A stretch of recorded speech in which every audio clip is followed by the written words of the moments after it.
All right, everybody, welcome back to another episode of The Sportsmen. As always, we've got Mikey V, top left, we've got Joey D, bottom, and we've got myself, big ticket, narrating the show here. And boys, let's just jump right into college football. I don't want to do the same, length that we did a few weeks ago with the Michigan stuff, but we'd be remiss to not mention Jim Harbaugh, the suspension, everything that happened there. Joe, let's start with you. We usually start with Mikey, but let's start with your thoughts on Jim Harbaugh. What do you think about that? Slap on the wrist in terms of his disciplinary action and repercussions. He's missing the regular season. Playoffs, he's going to be able to be on the sidelines. And he's apparently with the team throughout the week still too. So obviously it's a big loss for Michigan not having him there during the game, but I don't know, man. I still think, Mikey, you're not going to want to hear this. I still think they're top two teams in college football right now. They looked good, and as good as they looked, I thought Penn State's offense looked as bad. Aller now, two games, two big games, came up very short, could not make throws downfield, could not make plays. I also thought the coaching, now I'm going into the game, obviously, but the coaching from Penn State deciding to go for it in their own end zone, like in their own zone on fourth down when they couldn't get a first down to save their life. Their defense had actually played very solid for a majority of the day, although they could not stop the run to save their life. I thought that was a curious decision, but listen, Michigan's going to be tested when they play Ohio State. That's going to be the game. We said that this was a game, obviously, Mikey V, I agreed with him saying that them not playing in a whiteout game, the environment was a little bit different. They looked so much better than Penn State to me. I think they're going to be okay. It's going to come down to the last game of the year, which is going to be Ohio State, Michigan, and it's going to be interesting to see how that plays out. But I don't know. I think that the majority, going back to your question, I think the majority of the consequences that you're going to see are going to come out next year. I think this is more so the Big Ten just reacting to the situation. I don't know if it's going to impact Michigan that much at the end of the day. Mikey? It's going to impact them. The guy on the sidelines at Central Michigan is Connor Stallions. That is him. Like the fact that Central Michigan said that they're basically admitting that was him on the sideline of Central Michigan. There is going to be a much more severe penalty imposed. This was the immediate action that the Big Ten thought they had to take. It's not the NCAA yet. Harbaugh has a hearing this Friday where he's looking to get the suspension temporarily lifted. Which if the judge grants it, and the judge is apparently a Michigan alum, the whole thing is very, very stupid in terms of how it's playing out. I'm not buying into this Michigan versus everybody bullshit. I'm not buying into this bet, how everyone's now just commenting bet. What does that stand for? Bet. They're just saying bet. Yeah, bet. Listen. That's so stupid. It's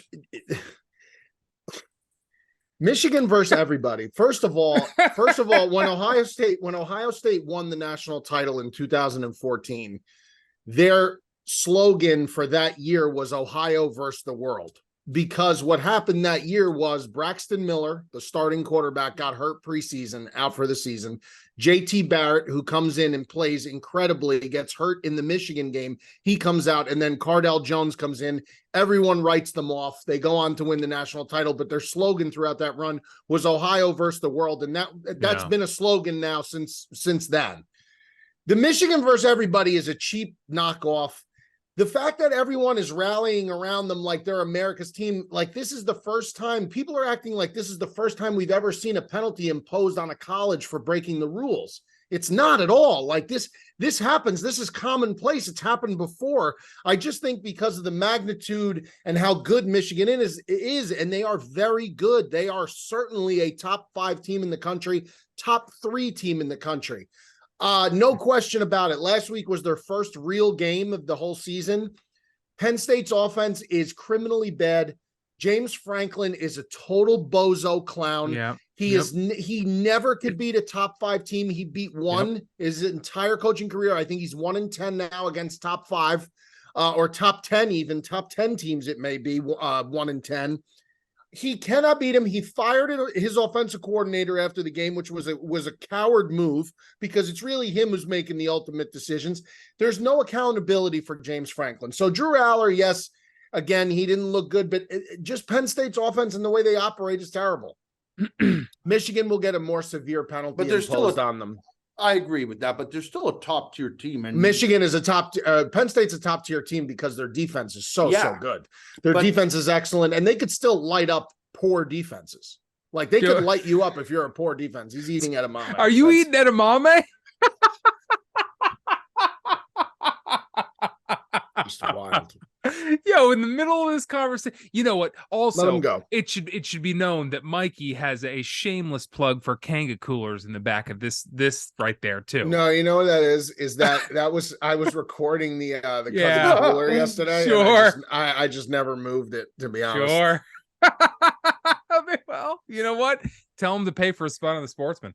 Yeah, no, that's next, hopefully. But Jim Harbaugh, listen, everything is going to come down to 11 days in Ann Arbor.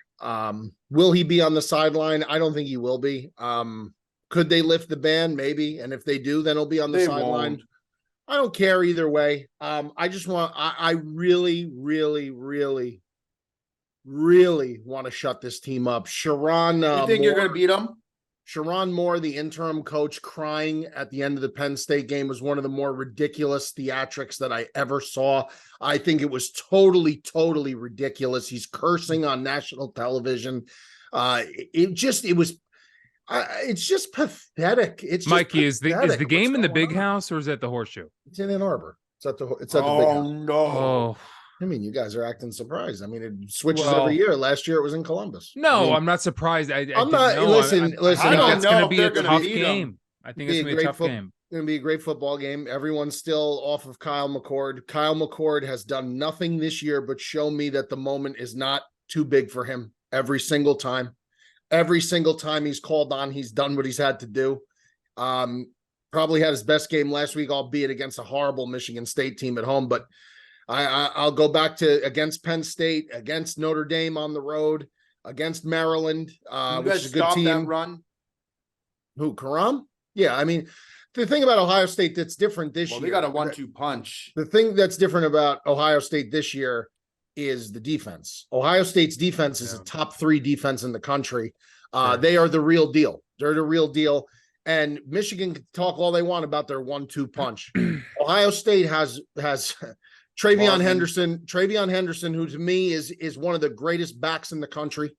They have Marvin Harrison Jr., who's the greatest player in the country, in my opinion. Egbuka, and they have an All-American tight end in Cade Stover, who's very good. The key will be the offensive line. If the offensive line cannot block the Michigan defensive line, Ohio State will lose, and they will probably get beat up pretty badly. Yeah. I don't think Ohio State's defense will get the job done more often than not. I think they will. I think they'll be able to hold Michigan down a little bit more so than they have the last 2 years. But if Ohio State's offensive line can't block the Michigan front, it's going to be a very long day. They got to get the ball out of McCord's hands very quick. You got to make quick stuff to Egbuka and quick stuff to Marvin Harrison. Very fast stuff. You got to screens, stop the run. Slants. Listen. Here's the thing, bro. Yeah. Because now I'm gonna get fucking. Let's not get fired up. Let's not rile them up. We're only 11 days away. I'm just saying. We got to move on, Joe. We don't want to rile them up. I'll go on it more next week because next week is really next week. Right. So you guys understand what goes on in my house next week. There will be no wearing of blue or yellow in my house next week. That includes my wife and my kids. Every day I will post something about how much I hate Michigan the whole week. That is a week in which my whole demeanor changes. I really, really, this is my favorite Michigan, Ohio State is my favorite day of the year. Like, it is my favorite. If Dom Game wanted to day of wear, the year. Yeah, if Dom's It's a blue belt Spider-Man in blue. karate, can he He's not not, wear though. his blue But belt? he's not. Okay. Well, but if He's he not. was, Well, what If he couldn't was, wear I it. mean, like a no, blue because that's not a Spider-Man shirt. voluntary thing. That's not a voluntary thing. what if Dom wants to wear a blue Spider-Man shirt? Not that week. Not allowed, apparently. Wow. All right. Well, we'll get into this. We'll get into this next week. We'll get into this. It's going to be a more imperative question next week. I'll tell you, guy. We're going to know a lot more next week because Correct. we'll know if he got the appeal. We'll know all that. Right, and also the game will be next week. That as well. But I tell you, a guy who gets a lot of shit is Kyle McCord. And you know what? He has rose to the occasion. And you know who hasn't is Drew Aller. That's a guy who was supposed to be a guy who had more of the intangibles, a more ready quarterback. And you know what? Penn State has a great defense as well. They have a very comparable team, but two things they don't have is a quarterback that's ready and a head coach that knows what he's doing. And the difference is that Ohio State is 3 and Penn State is 12. And that's the end of that. And but a question I want to point more towards you guys. I want to move it to the Pac-12 because we've got Oregon and we've got Washington, both two teams who are right on the cusp. And Washington is only ahead because they beat Oregon. Oregon. Lost the game. Well, no, they have. Yeah, you're right. They haven't lost a game, and they beat Oregon. And they beat Oregon. And there's only 2 games left. They both have Oregon State. But if they both win out, is there a chance for Oregon to get in here? No. And is there a chance for Washington? Joe, we'll start with you. Washington should be in if they win out. They're undefeated, and they have a Heisman candidate, and they're a good team. There's no way that they both get in. I don't know if Oregon State's got DJ Ukulele, like they're pretty solid, offensive team. I would imagine it's going to be a pretty good game. But that being said, if Washington were to somehow lose and Oregon were to win out, there might be a way. But you got Alabama still sitting there. Alabama's as well. Alabama. I don't know how you keep Alabama out. Alabama's the most dangerous team in the country. Here's the problem for Alabama. This is going to be the problem for Alabama. No matter how much Bama bias there is in that playoff selection committee room, and there's a ton, there always is, and rightfully so to a point. They lost to Texas. If Texas wins out, there will not be a scenario where you could put Bama over Texas. If Texas wins out and wins the Big 12 title, there's just not.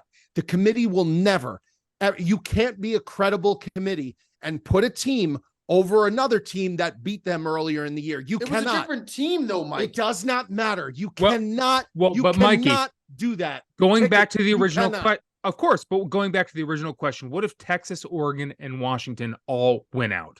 If Texas, then gets Oregon, and Washington all win out, Washington will be in. It depends who's left. If FSU, so we're assuming FSU goes undefeated. Right. Yeah, FSU's right there too. FSU goes undefeated, they're an automatic. Okay. Michigan or Ohio State undefeated is an automatic. Well, one of those teams going to lose. But that's why I said or. Michigan or Ohio State undefeated is an automatic. That's 1. FSU undefeated is an automatic. That's 2. Washington, should they run the table, is an automatic. Georgia's going to be an automatic. Georgia, they got to play Bama in the SEC title game. Georgia loses to Alabama, they are out. If Georgia loses to Bama, those other 3 teams are undefeated. But then who's in the 4th? Georgia's is it Alabama out, or is it Texas? And it's Alabama or Texas. If Texas wins out, Texas. If Bama wins out, Texas loses a game, Bama. But Texas, who do they have left to play? They don't have. They got to play in the Big 12 title game. They got to play Oklahoma again. No, because I think that it'll be. Who will it be? It'll be the other side, I believe. I got to see Big 12 championship game, but Big 12. No, it'll be Texas and it'll be Mizzou. No, Mizzou lost again. In the SEC. Oh yeah, you're right. Oklahoma. Oklahoma has 2 losses or 1 loss. Do they have 2 losses? I think they have 2 losses, but wouldn't that be the title game? There's no one better than them. So this is apparently understanding Oklahoma unaware of reported clarification of Big 12 tiebreaker rules. So this is like a whole thing with 2 games. Okay. With just 2 games remaining, the Big 12 championship race is a bit messy. Texas is currently the only 1-loss team, while Kansas State, Oklahoma, Oak State all have 2. conference losses. With how the current tiebreaker is written, if all 4 of those teams win out, the Wildcats would be in. Oh, So my God. So it would be Over Kansas State. Oklahoma? Yeah. How is that possible? However, there's reportedly a change coming from the Big 12, and that would be a surprise to the folks in Norman. Oklahoma's unaware of any type of clarification coming from the conference. I'm told OU is unaware that there would be a clarification of the tiebreaker rules, yada, yada, yada. But for the most part, all this is presumptuous. Considering there are 2 weeks left in the regular season, Texas losing on Saturday to Iowa State would throw a whole new wrench into the scenario. They're not going to lose to Iowa State. But as of now, the current Big 12 3-way tiebreaker would send Kansas State to AT&T Stadium as the Longhorns' opponent. So that's who would be. See, there are some things that are so great about college football, and there are some things that are so stupid about college football too. And the other thing is, going back to that Georgia thing, Georgia has been number 1 in the top 4 all year long. If Alabama comes along and in the last game of the year beats them, Georgia falls out. That's another problem that I have. Why would that? I understand. But I know, of course, from college football rules, I understand how college football rules work. But don't you think just from your mind, just the mind test? Yeah, I mean, that sounds stupid. The Oklahoma thing makes no sense because Oklahoma beat Texas too. Oklahoma beat Texas. Kansas State lost to Texas. The eye test that makes it. That's a dumb those thing. Late losses, those late losses can be absolutely crippling. Which sucks. You saw it the year after Ohio State won the national title in 2014. They lost second to last game of the year against Michigan State, and that team to me was a better team than the 2014 team. And Michigan State got cracked in the playoff by Alabama. They got embarrassed.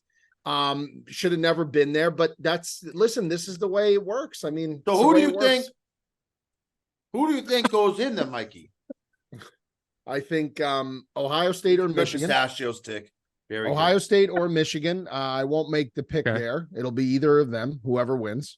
Florida State, I can't see losing. So Florida State is in. And I don't know if Texas will lose again. If Texas ain't losing to Iowa State and they're not losing the biggest problem the committee's going to have is if Texas wins out, Florida State, Ohio State or Michigan, and then Washington loses in the Pac-12 title game to Oregon when they play Oregon again. And then you have Oregon 1 loss, Washington 1 loss. Well, the real problem actually would be, that would be the biggest problem is if the Pac-12 champion, the Big 12 champion, and the SEC champion all have 1 loss. That's going to be the biggest problem. Which one of those major 5 conference champions gets left out? Because one of them will be left out because Florida State, Ohio State, or Michigan will be in. So if you have a 1-loss Washington, Oregon, you have a 1-loss Georgia, 1-loss Bama, and you have a 1-loss Texas, I would say, meaning Bama beat Georgia, the SEC would get left out. I think no way that would ever happen. Well, no, maybe not in that scenario. They would go over the Pac-12 champion probably. So you're probably right. They would probably go over the Pac-12 Pac-12 is so weak compared to the SEC. If Washington wins out, here's the only scenario. Washington wins out. Oh my God, man. If Washington wins out, Ohio State or Michigan and Florida State, those are 3 automatics. Texas wins out with 1 loss. It's only going to be Georgia. If Alabama beats Georgia, the SEC goes in. The SEC will be left out if 1 loss Texas is there, and it's 3 other undefeateds, and it's Bama with 1 loss. Bama will be left out because of the head-to-head loss. How long has it been since SEC didn't have a representative in the playoff? I don't think it's ever happened. Because it's only never happened. 4 years old. It's only 4 years. No. It's the playoff. 10 years old. And 10 years. Yeah. Ohio State won the first playoff. Ohio State won the first one in 2015. That was the first one ever. Yeah. Well, that was the 2014 season. That was 8 years ago. Okay. So we'll split the difference. But that's the only thing keeping because college football is the most compelling football out there. I think it's better than the NFL, to be honest with you. Yeah, I agree. The only thing keeping it back from being better than the NFL is that if Georgia had played Alabama and they had lost in week 2, and then they had won out after that, and then they beat Alabama at the end of the year, they would be in.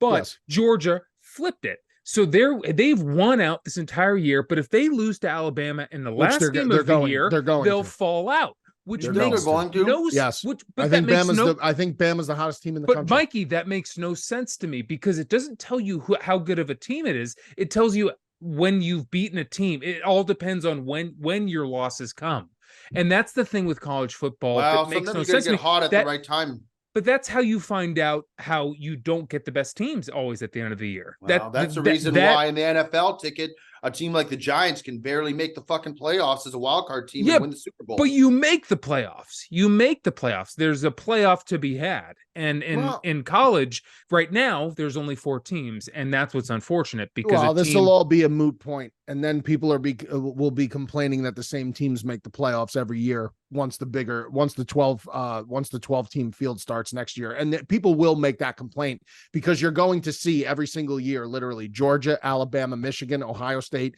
Not Clemson anymore because Dabo's a clown. But I mean, you're going to see those 4 teams literally almost every year. You'll see those same 4 teams almost every year. So that's just the way it's going to be. And people are going to, I don't know. I'm looking forward to it, but at the same time, the 4 made it so interesting. It's so interesting. It's crazy even before. It is. Yeah, it is. But even before, when it was just the national championship game, Mikey, it's the college football game. Yeah, the BCS. It's always been a subjective thing. It's always been somewhat subjective, and that's the only thing, in my opinion, that has kept college football less interesting than the NFL. That subjectiveness of preseason rankings used to determine so much for BCS because if you were ranked high in the preseason and you did your job, there could have been a team in the middle of the pack that just wasn't quite ranked high enough at the beginning. But yeah, it's very convoluted. I think personally, you want to know my opinion? I think they should stop ranking teams in the preseason. I agree with the playoff, and then just wait till the first college football playoff committee votes because the rankings all get changed anyway. Ohio State was number 3 in the country.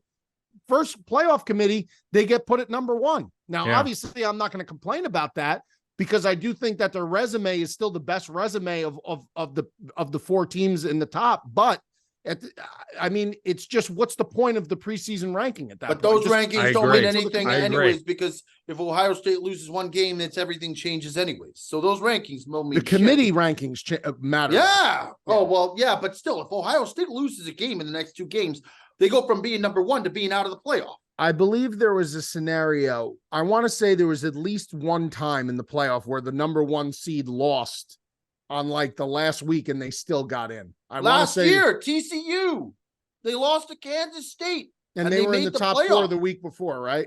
It just fell that way. They still kept them at number 4, even though they lost to TCU. Right. And then they played Michigan and they beat Michigan. Yeah. And so, we know what else happened after that when Georgia blew them out of the water. It led to the worst national championship game. They shouldn't have been. When they lost to Kansas State, they should not have been in the final 4. My God, man. If I'm just thinking about that, if Ohio State actually had beaten Georgia and then Michigan, actually, you would have cakewalked. Michigan actually, if Michigan actually had successfully stolen signs from TCU rather than just having to play them straight up, if that had happened and Ohio State and Michigan had played for a national championship game, you would be a wreck. I don't even know really. I don't even. I can't even explain the kind of state I would be in for that. I can't. All right, folks, Joey Coca's here, and I wanted to take a brief moment to interrupt the podcast by letting you know that the Sportsmen pod is now sponsored by our good friends at Manscaped. That's correct. Manscaped is now the official sponsor of the Sportsmen podcast. And with Thanksgiving right around the corner, it is the time to go cold turkey on that old razor of yours. Get the Lawnmower 5.0 Ultra in your possession today, and we can help you doing so. By using our promo code SportsmanPod20, you save 20% off and you get free shipping. If that ain't a deal, I don't know what is. So come on, be the talk of the table this year with your good grooming skills and let Manscaped be the answer to your Thanksgiving with the Lawnmower 5.0 Ultra. There's never been a better time to start trimming for the holidays. All right, boys. Well, we got to move on. I know we don't want to do a 2-hour episode today. I really do want to get to Jimbo Fisher. I want to talk about that, but let's get into NFL first. And if we have time at the end, we'll go back to Jimbo Fisher. How about that? So let's start on NFL the last week. I I think we should start with the Texans and the Bengals. I think that was a game. Joey D called them back last week, and I think we all agreed. I think he was absolutely in the right. And listen, man, CJ Stroud, D'Amico Ryans got that team working in a way that we never thought. They were in Cincinnati. Joey D, break down that game. Crazy game. The game looked like it was going to be out of reach. The Texans, man, this team has a lot of heart. They just kept fighting. They just kept clawing. They got to Joe Burrow. They disrupted him. They made him. I threw what, 2 picks, I think, this game. The Texans are a legit team, man, and I think they can make a playoffs as a wild card team. They are a very interesting team. Although, they got to be close to being at the top of their division, anyways, right? Because the Jaguars probably. I don't know who's the top of that division. Jags are ahead by 1 game. It's so yeah, you know what? Yeah. Never mind wild card. They could possibly be. They could be a division winner the way they're playing right now. It was impressive. I think listen, the NFL is such a strange league. The 1 week, one team looks amazing, and the next team, it's like, what is going on here? So I don't know. I still think the Bengals are going to be a top tier team that's going to be in the hunt for, winning the AFC this year. I think that's going to be still going to, it's not going to change. But man, the Texans proved a lot this week. They really did. This team is a team that has been ridden off, and they are a solid, hardworking, no quit team. And CJ Stroud, rookie of the year, as far as I'm concerned. Rookie of the year. He might win the MVP. Maybe, man. It's wild. Mikey? Yeah, I'm serious. Stroud, listen, a rookie hasn't won MVP since 97, Jim Brown. That was the last time a rookie won the MVP of the league. Week in and week out, this guy's just making incredible throws, incredible reads. He's now, this week he's flashing his escapability in the pocket, his ability to throw on the move. Noah Brown, Tank Dell. The team is just, they're thriving with him at quarterback, man. And I think everyone's just feeding off that energy. And he's just bringing it week in and week out, and just good for him and good for that team. D'Amico Ryans, they're a fun team to watch. He's been really fun to watch. And, speaking of the division, just total opposite for Trevor Lawrence and the way the Jags look right now, just getting, blasted by the Niners. But the Texans are in contention. And the way Trevor has looked this year, he has not played nearly as well as Stroud. Stroud is a legitimate MVP candidate at this point. He is. Yeah. I don't want to take anything away from CJ Stroud, because I think he's looked like Mikey said, I honestly think that he might be an MVP candidate, but I've been singing the praises of D'Amico Ryans for a long time. He came late in the Eagles' career, and was a great linebacker for us. And he was a short-term coach for us, and then we let him go. And I never thought we ever should have let him go, but he went to the San Francisco 49ers, and he learned underneath Robert Saleh, who is now the head coach of the Jets.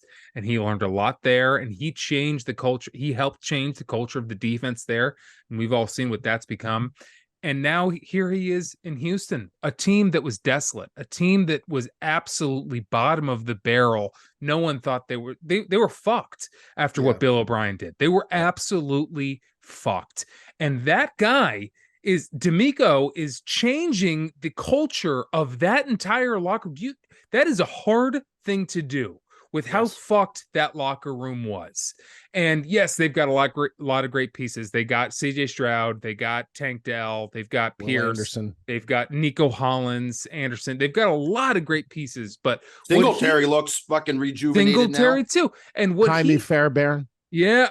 Great kicker. Show the kicker some love, man. Oh my God. Guy's a good kicker. But to finish that up, I love CJ Stroud is, yes, I love what he's doing there, and you're right, he's in an MVP candidate. But D'Amico Ryans to me is what's changing. There is no. That I did system. not mean to sound like I was shortchanging D'Amico. I think I No, said I didn't think you were. He's been a godsend for that organization. He's been an a great coach. Godsend. The players probably love playing for him. Seems like he's the perfect mix between players, coach, but also disciplinarian when he's got to be, and like a hard ass. And I think, I think the players respect that. It certainly looks like they respect that the way they're playing. I mean, the play on the field does the talking, and they look like they're responding to it very well. Yeah, coach of the year right there. COY. Yeah, sure be. Yeah, definitely should be. Yep. All right, moving on. A game that I would have thought was not that interesting, but we got to talk about the Steelers, man. The Steelers are now 6-3. They played Joe's Packers.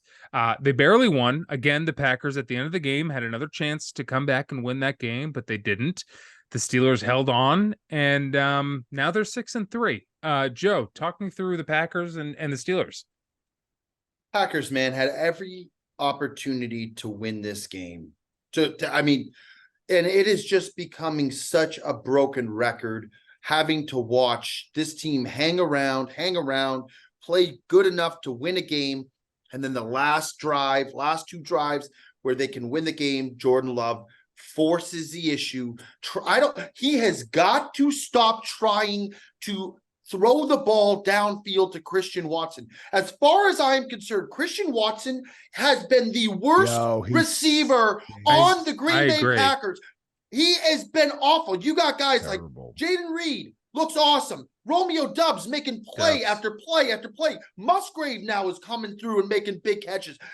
Aaron Jones can catch the ball out of the backfield. Stop throwing to this guy. He doesn't want it. He's 6'7". He's got a vertical about 10 inches, and he just doesn't want to make the play. So why is Jordan Love it drives me nuts. I got to breathe here. He's so focused on trying to make a deep, which is his completion percentage was the worst in the NFL. I don't know. It still probably is. Why is he trying to make one of the hardest throws in football down the sidelines into double coverage? And this happens. I watched it live against the Raiders. I've watched it live again. It's like he does it every game. And I don't understand why they're trying to force feed the ball downfield to Christian Watson. And it just continues to bang us with interceptions. Yeah. It's so infuriating. You know who I feel like right now, listening to Joe complain about mediocre and poor quarterback play? I feel like, as a Bears fan, I feel like Bane when he's beating the shit out of Batman. He's like, you merely adopted the dark. I was born in it, raised by it. That's a good impression. That sounded pretty good. I feel like Bane listening to Joe. I mean, these are the complaints that Bears fans have had for literally years and years watching bad quarterback play. I know it very well. Love is struggling mightily. The Pittsburgh Steelers, when Ticket said and introduced this game to everybody listening to the Sportsman podcast, he said that the Pittsburgh Steelers, they barely won. The Pittsburgh Steelers are always barely winning games. They're 6-3, but if you look at their statistics, they get outgained every single game this year. Yeah. They've been outgained in total yards every single game. 9 games they've played, 9 out of 9. The other team has had more yards. This is just who Pittsburgh is. Pittsburgh is a scrappy team. They're an opportunistic team. They're a team that's well coached. I like Tomlin. I happen to like him. I think he's good. Do I think he's been, a 500 guy the last couple of years? Yes, I do. But they're just scrappy. When push comes to shove, though, when they play a team where they have to score, they're not going to do that. That's going to be their downfall, Pittsburgh. Like, when they got to move the ball and it's a must, that offense is just a little discombobulated.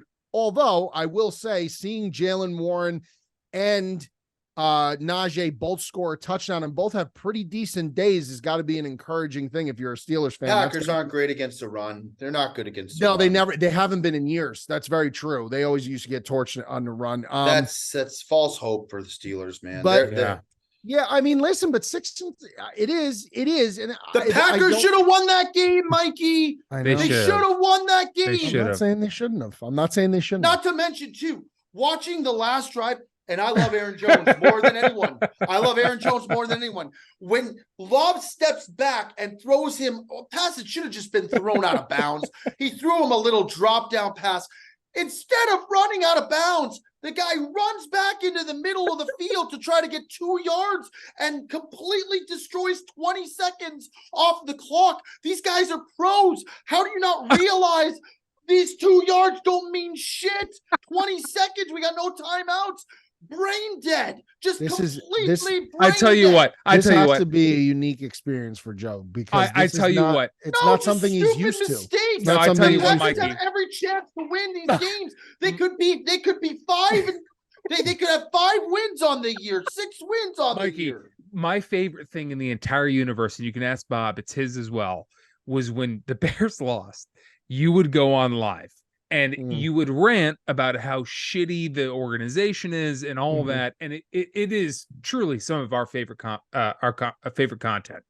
I think if the Packers go on a run of just being shite, I think not if Joe, going to. but if Joe starts doing lives after every Packers Yeah, they game, would the be same good. way Mikey used to, People love I think misery, that man. could be some People of love the best people content. love. Nobody wants to of see. all People don't want time. to see you happy. They want to see you No, miserable. that's right. man. They want to It's see. true. But Joe upset is why people love Yeah, Joe. it's really Yeah, good. When but the Joe- difference is Mikey's Bears just stunk. They were never in games. I'm not trying to be. That's not true. Most of the time they were They not. lost They got so- blown out all the time. Bears, The Packers are losing week after week after week when they're they're driving down to win the game. The Bears mastered the art of losing one possession football games. They didn't have They offense. mastered the art of it. They didn't have They offense mastered until the Justin Fields for years. They were terrible. They No, couldn't put down a touchdown.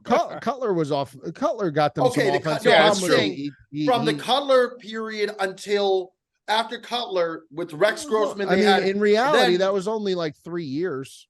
Yeah. All right. Well, gentlemen, let's move on. I really wanted to get to that game because I wanted to talk about what frauds the Steelers are. If you remember well, maybe it's not a few years anymore.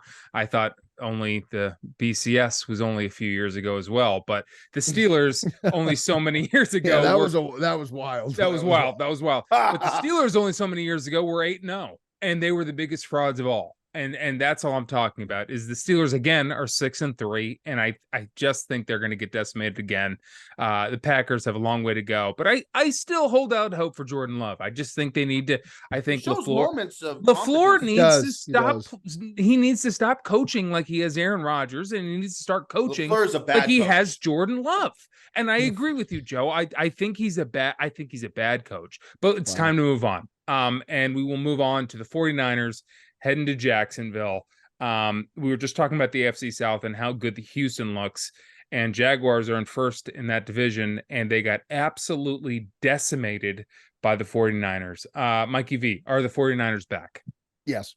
Not only are they back, McCaffrey was banged up, Debo was out, all-world left tackle Trent Williams was out, and something was missing on that defensive line. Something was awry. Something was off. That's been fixed, and it's been fixed because they brought in a young man named Chase Young, and they reunited Chase Young with his Buckeye brother. Bosa looked unbelievable. Nick Bosa. And Nick Bosa and Chase Young, I saw it firsthand in 2019 before Nick Bosa went out with an abdominal tear when first time they played together at Ohio State. And it was like watching, it was like watching Dan Hampton and Richard Dent for the Bears, 2 first ballot Hall of Fame defensive ends on the same team at the same time. It's what a crazy. No one's gonna know that reference. Oh yes, they will.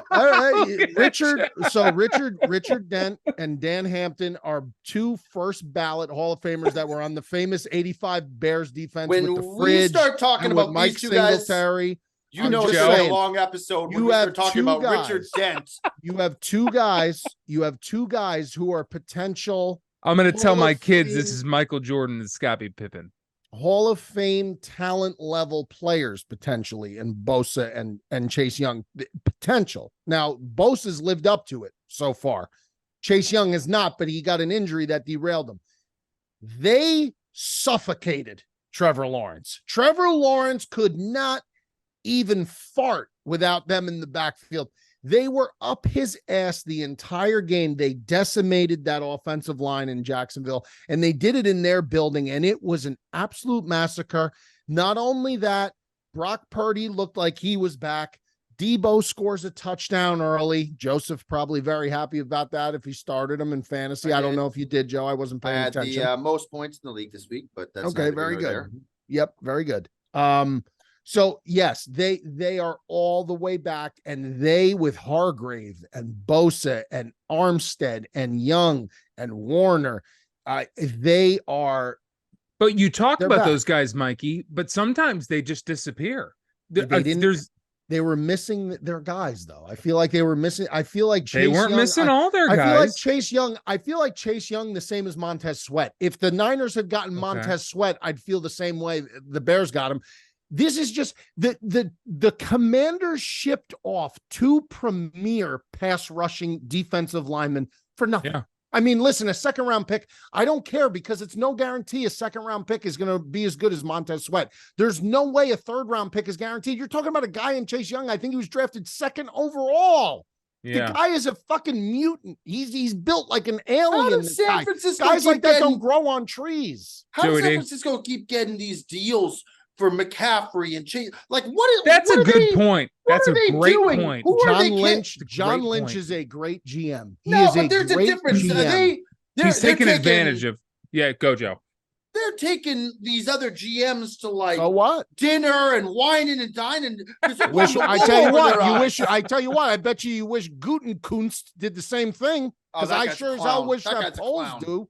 That Poles did, but Poles brought in Montez Sweat. And Sweat's been a difference maker. But I'm saying it's not like he got Christian McCaffrey for an absolute for what? Well, for listen, pylons and a couple of Carolina blew the whole thing up. McCaffrey gone, DJ Moore gone. They blew the whole thing up there, and they're paying the price for the worst team in the league. Had gone to Buffalo.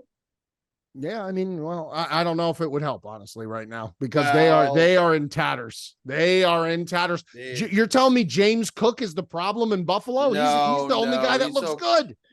By the way, I'm going to go on one thing, because if Ticket thinks that we're getting out of this segment without me talking about how dog shit Trevor Lawrence is, then you got another thing coming. That guy is absolutely. I'm trying to trade him in the Brilliantly Dumb League. I can't even give him away for. I can't give him away for a barrel of balls. Go on a rant. Go on a rant, Joe. I'm not going to go on a rant. I'm just going to say what I've said since day one. He is the most inconsistent top tier QB. I had to hear this year them compare him in the likes of Joe Burrow comparison. You want to talk about a joke? That is an absolute blasphemy. Yeah, this guy should cut his hair and he should wake up and fucking smell the roses, because this guy 1 week looks like he could fucking throw the ball 100 yards between 2 pinpricks, and then the next week it looks like he couldn't fucking throw a beach ball. He's a disaster. He makes bad decisions. He makes stupid, inopportune turnovers, and he doesn't have the grit of a fucking top tier quarterback. He's not it. I'm sorry. Mikey, can you tell me the difference? What is throwing between 2 pinpricks? I think Joe was trying to say like he could locate the ball between 2 very precise points. That's what he's trying to say.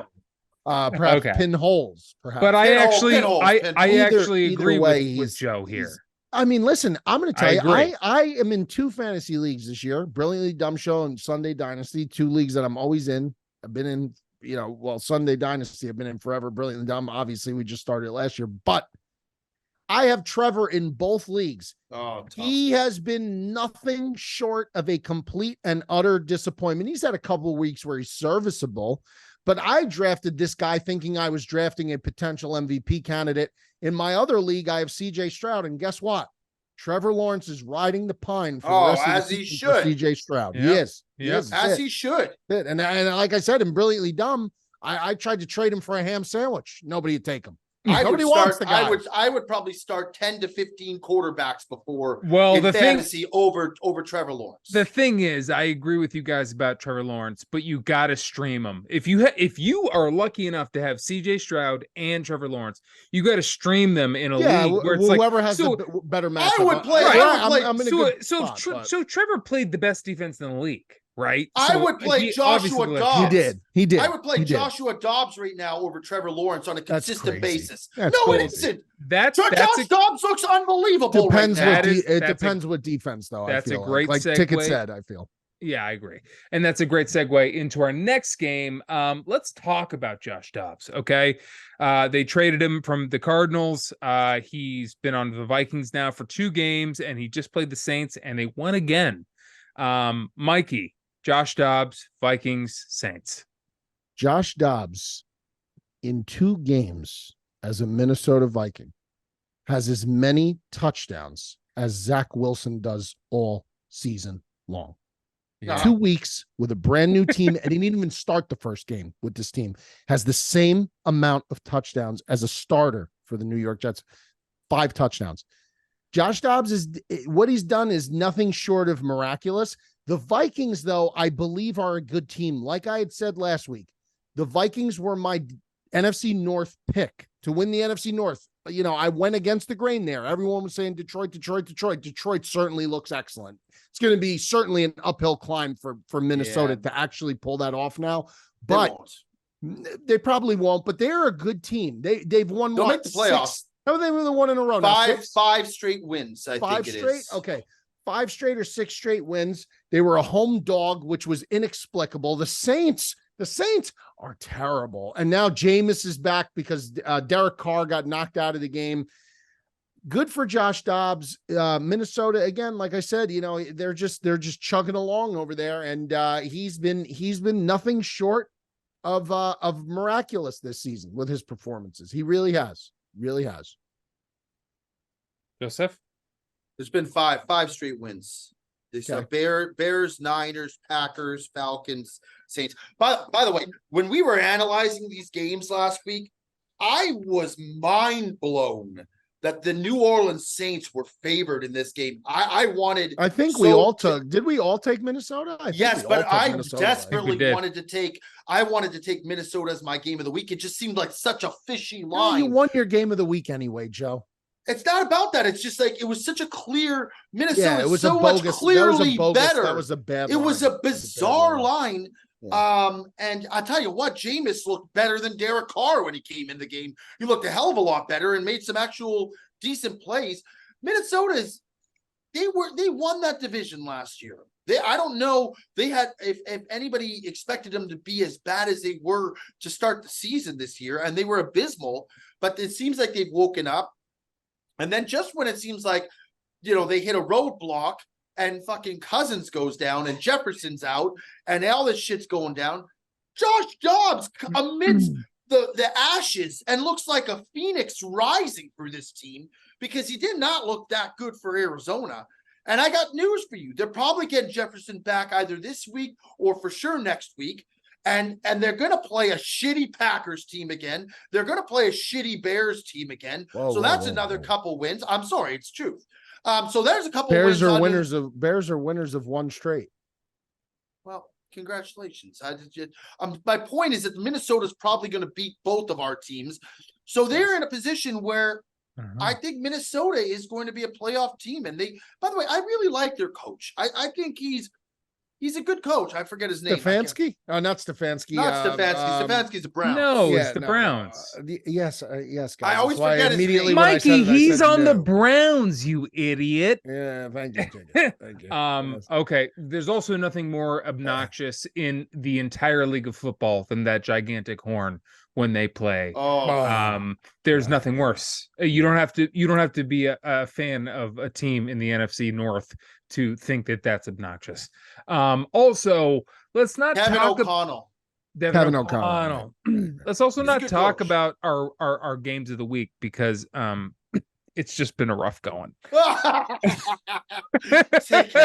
Ticky, you can't buy a win right now. I can't buy a win. But I will also say that I don't endorse my picks. I make a pick because I'm stupid. And I ride Mikey V only subs and I win money every week. And that's not even an endorsement for him. I just genuinely make money every week. So go fucking do an only sub with Mikey V and you will make money every week. But let's move on.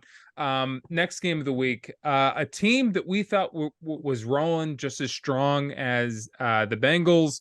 The Ravens looked as good as any team going at the moment, and they shat on those Browns. They at home played the Browns, and they lost. Yeah, They but lost I bet the Browns live though, plus 8.5. Because Okay, I saw the writing on the wall. Yeah, I saw the writing on the wall. Didn't happen on the podcast, so it didn't happen. So, no, that's fine. Mikey. That's fine. Yeah. See, the Browns, again, I'll stand by what I said. The Browns defense gave up a ton of points, but they have so many star players on that defense. It's just like Myles Garrett. They could just make splash plays. They could make special things happen because they have special players.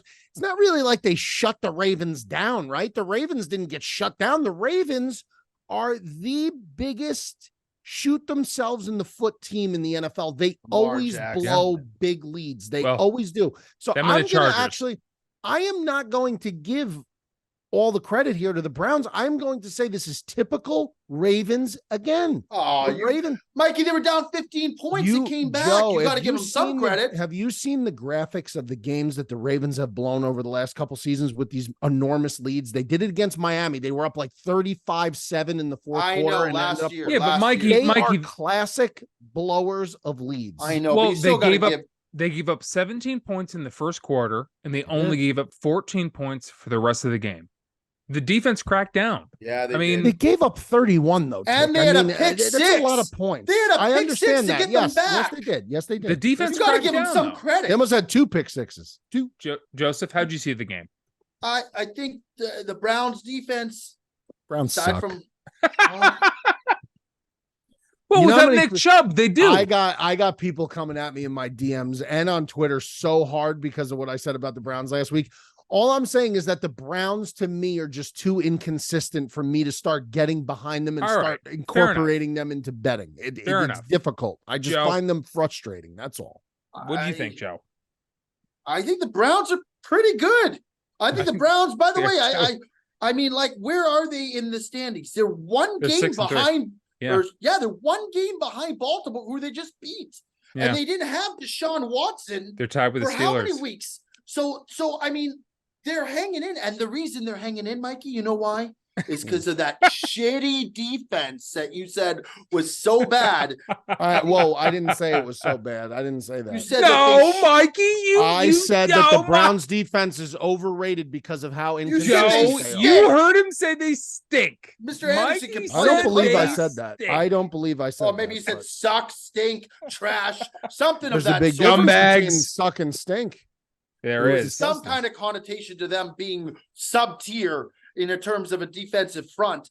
And listen, they hang around. They're not a pretty team. They're not a sexy team to watch, but they hang around and, they got grit. And Myles Garrett, you want to talk about players of the year. This guy should be the defensive player of the year.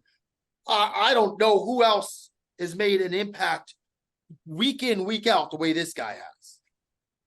I don't. If you guys think it was someone else, please tell me.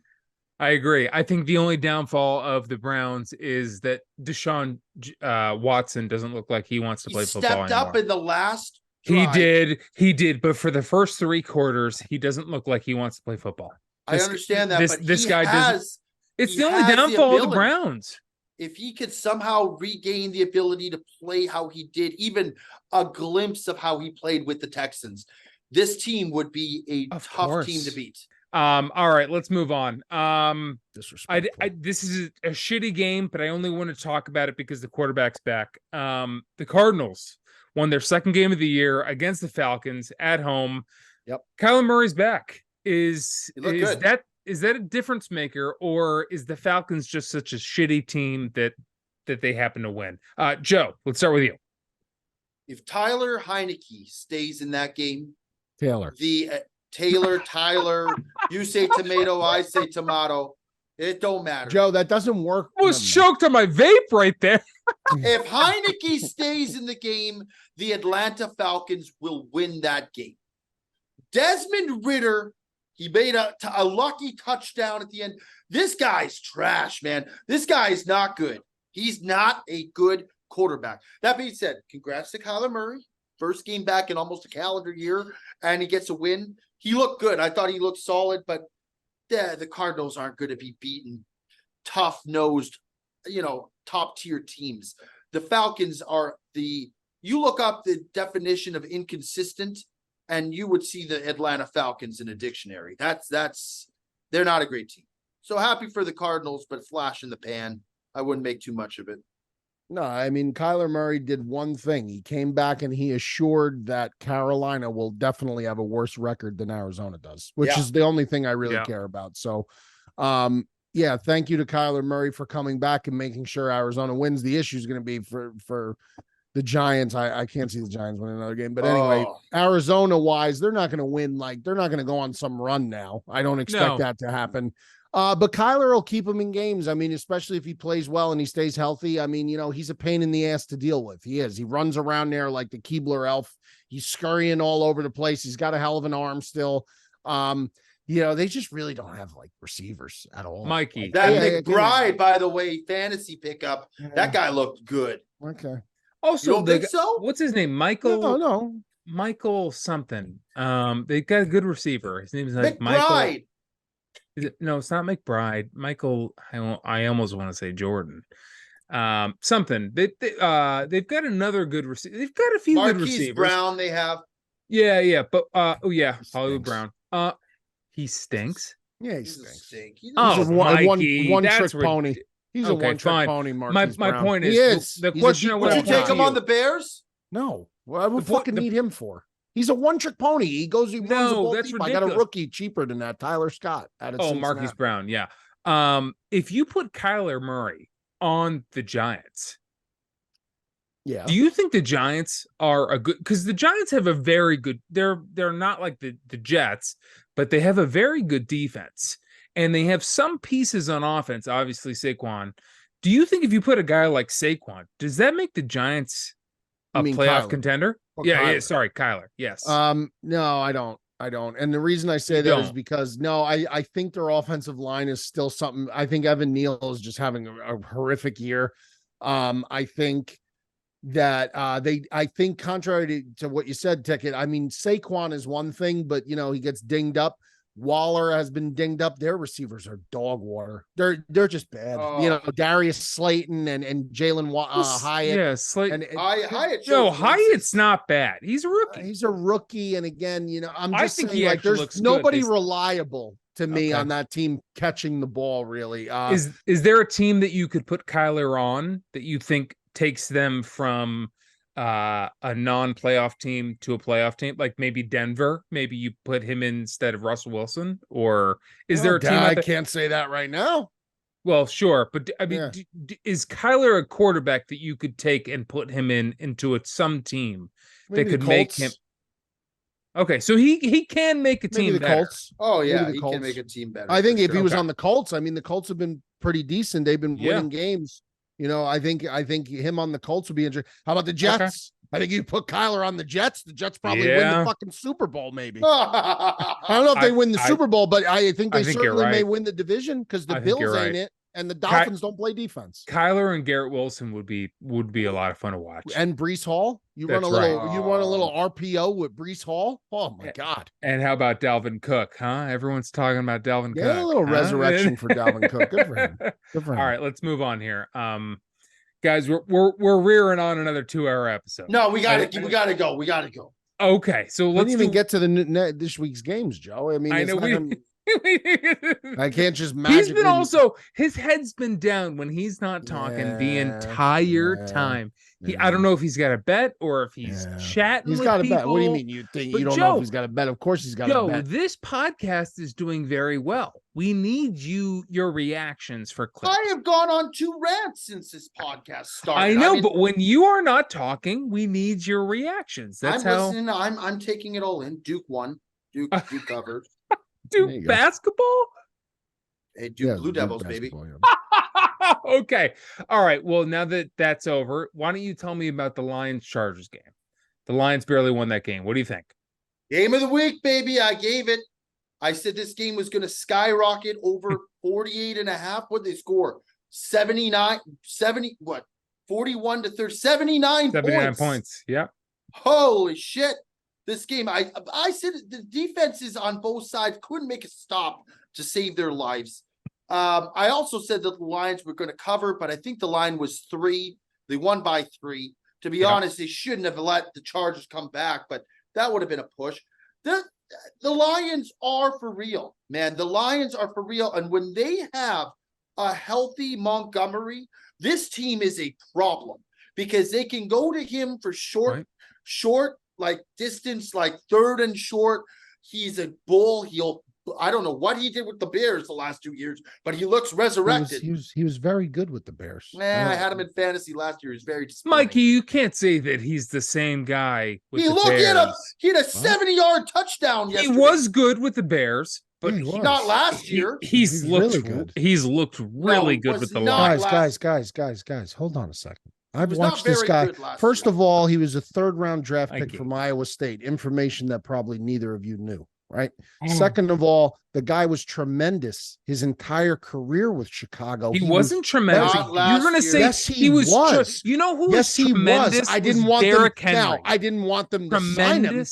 Yeah, tremendous in the sense of he was a really good player for the Bears. I'm not saying he was the league's leading rusher. I'm not saying he was the best running back. Let's look at his stats. He was a 3rd-round pick. Well, it's not about the pick. It's how he played. That was his worst year, Joe. Last year was his worst year. That's what I said. He was not good last year. But that's not what I'm saying. Ticket's basically saying the guy was a fucking bum. No, he was a journeyman. He was not last year. A journeyman's you're an undrafted free agent. He was a 3rd-round pick. Ticket. He was a 3rd-round pick. It's not about the pick. It's about how he played in the NFL. A journeyman's a Kurt Warner. A journeyman is a Tyson Bagent. That's a journeyman. Last year, and that's how he played as a running back. Mikey, do you think he's played as well as he had with the Lions? No, he has more touchdowns this year than he had all of last year. Joe. You keep saying last year. I said before last year. I admit last year was a down year for him. I said that.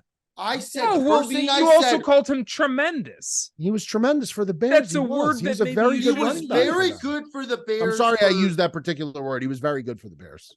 Very good. 2020, he was very good with the Bears. I'm not taking that away. He was serviceable. He was a journeyman. In 6 games this year, he has 501 yards rushing. On 106 attempts, he's averaging almost 5 yards a carry. He has 7 touchdowns. He had 5 touchdowns in 16 games last. Mikey, you know who you remember? He reminds me of Miles Sanders with the Eagles. And a lot of people called him a great running back, but I said he was serviceable. He was a journeyman. He was a journeyman for the Eagles. I think Miles Sanders and who we're talking about Montgomery. They were a very similar back.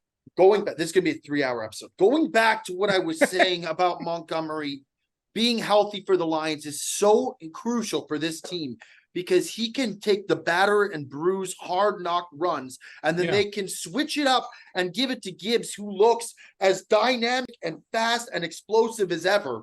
And when Jared Goff gets protection, this guy can make plays. Tick, you said that you hated him, that he's not good. He looked awesome yesterday. He made tough passes. And by the way, Amon-Ra St. Brown is a top 5 receiver in the league, and there's no question about he might be higher. He looked unbelievable yesterday. The Lions are for real. The Chargers have offensive pieces, even with Mike Williams down, with Parham down.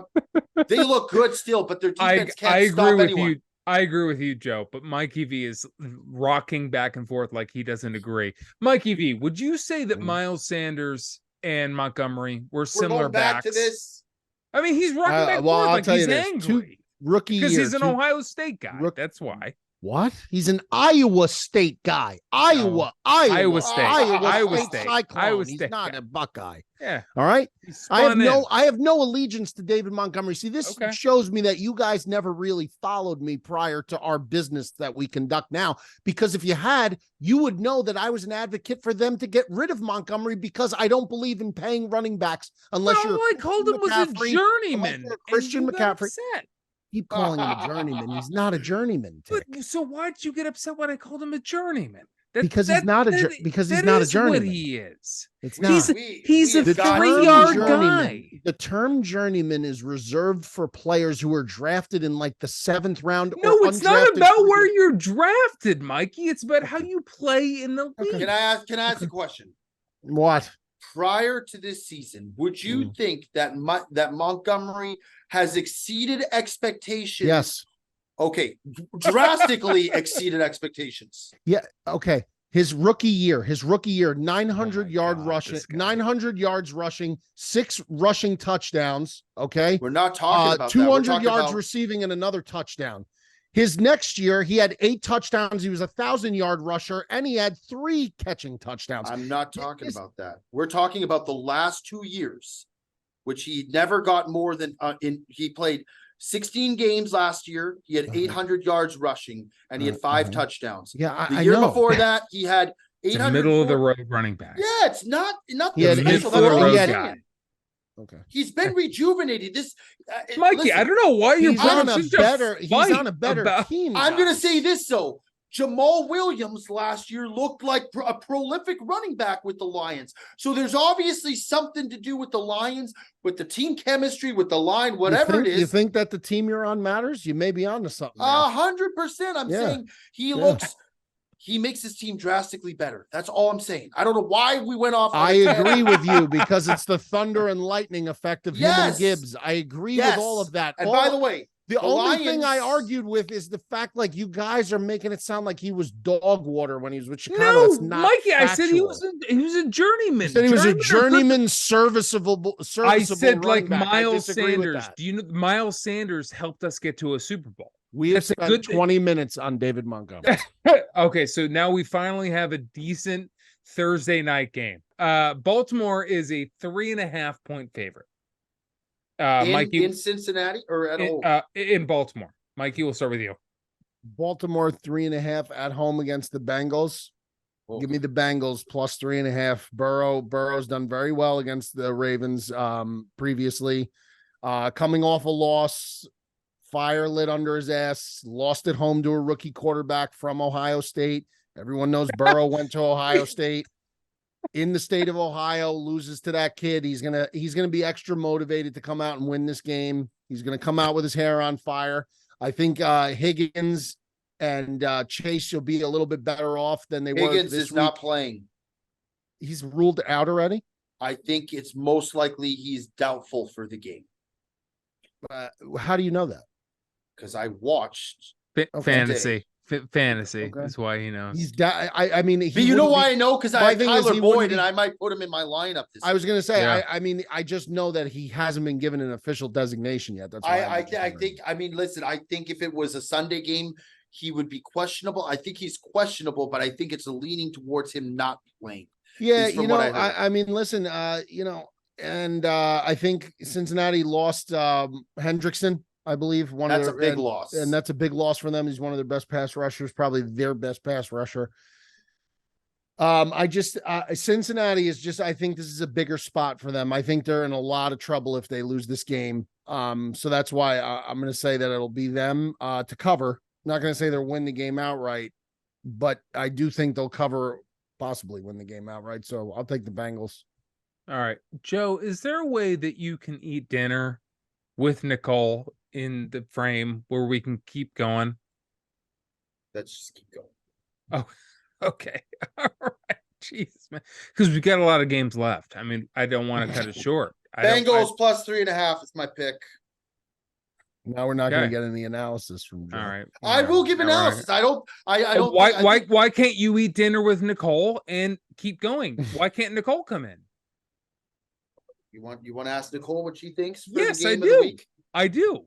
Nicole, do you like the Bengals or do you like the Ravens? She likes the Bengals. Yeah, okay. There you go. Bring dinner involved. I mean, we're making a show here. Come on, man. This isn't dinner with the Sportsmen pod. Well, it could be. That would be a special feature. By the way, I'm going to tell you this right now. Why the Ravens are favored 3.5 after they just shat the bet against the Browns. It's unbelievable to me. Now you're making it longer. Plus 3.5. All right. It's a game I would never bet on. I would I'll take the Jesus Christ. I'll take the Bengals. Because Joe's got to eat dinner. Seahawks at LA playing the Rams. It's basically a pick 'em. Seahawks favored by 1 point. Joe. Seahawks stink. Give me the Rams. Stafford's back this week, I believe, and oh well, he's washed up, by the way. Apparently. Geno Smith is a flash in the pan this week. Help me win my fantasy league, but that's neither here nor there. Listen, dude, they should have that game should never. Mikey V, we were watching that game. That game should never have been close, and they barely won it. Yep. The Seahawks are overrated. Give me the Rams. Give me the Rams this week. Yeah, I'll take Seattle. Matt Stafford is washed. And these two guys, you could listen to these two guys all you want about their opinions on Matt Stafford. Still got it. He'll win nothing. Journeyman. Nothing. He'll win nothing. He's not. He won a Super Bowl, so, He's a Hall of Fame quarterback. Fair, but he was a Hall of Fame quarterback. He is now a washed Hall of Fame quarterback. And he's going to have a tough time against Seattle, and Seattle will win the game outright. Well, they'll cover 1. It's 1. So yes, Seattle -1, please. Next. I'll take it. Yeah. Yeah. How about me? I forgot. I mean, I know you're taking the Rams. Fuck yourself, I know you're taking the Rams because you love Matt Stafford. No, I'm not taking the Rams. I'm taking the Seahawks. Wow. Okay. That's my game of the week, actually. Whoa! No, it's not. It's not. I just wanted to stick it to Mikey. That would have been great. Go fuck yourself, I would have Mikey. backed you on that. Kenneth Walker III deserves a better team. He deserves to not be not seen on the West Coast. He deserves to be on a team in primetime games because he's one of the best backs in the game, and he's stuck on a shitty team. I think this is where the Seahawks rally. Yeah, I agree. But you don't care because you were going to pass by me. Seahawks. I'm taking the Seahawks. That's not true. I care a lot about you. No, you don't. Yeah, I do. You're the one who didn't come to the Yankee game. I care a lot about you. Fair enough. Yep. We got to get Joe to dinner. Steelers are playing. Can we get Nicole's opinion on one of these games? She's in the other room. What do you want me to do? She was making dinner for you. I thought, what she doing? It's made. Okay. Joe, it's just sitting out there losing. We've got a lot of games to go. Just eat dinner in front of us. This is fucking wild. Okay, Steelers are playing the Browns. They're in Cleveland. Why don't you eat dinner and you figure out who you want? Mikey, we're going to you first. Okay, Joe has his hand. First of all, what's the spread? 3.5. It's in Cleveland. Cleveland's getting 3.5. That's right. Game of the week. Wow. Okay. The Cleveland Browns will win. They're favored by 3.5 this week. Yes. Yeah. Yes. They will cover this game of the week. Cleveland is a better team than the Pittsburgh Steelers, and they are. We talked about the Steelers being fraudulent. They're going to have to face a top shitty defense, and they're going to get exposed for fraudulence. Cleveland Browns, I'll even take them at -4 if you want to. If the line moves, I'd still take Cleveland.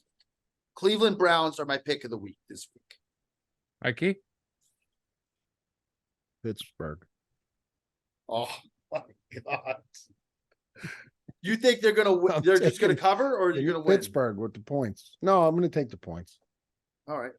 Dick? Cleveland's not going to start. Watson may not play. You don't think it matters? Okay.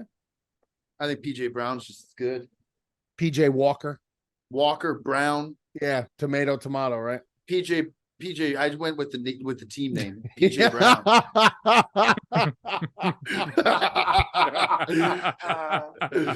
Game of the week. Oh man, people are gonna fucking shit on us with this episode. No, people are We gonna are- love this. We I are love going it. to get eviscerated. No, in the they're comments not. because this week. Joe's I been think dying to go to people- No, dinner. it's not only Fuck that. off It's with not the only dinner, that. Tick. We're gonna get ripped for the college football. We're gonna get ripped for the David No, I Montgomery think talk. people are going to love this episode. All right. Listen, Take so it. everyone's been talking about Jimbo Fisher. I think it's Yeah, finally yeah, time yeah. to. Oh, wait, what are you All right. So moving on. I'm going to take the Browns. Tick's pick. Tick's pick of the week. I'm taking the Browns.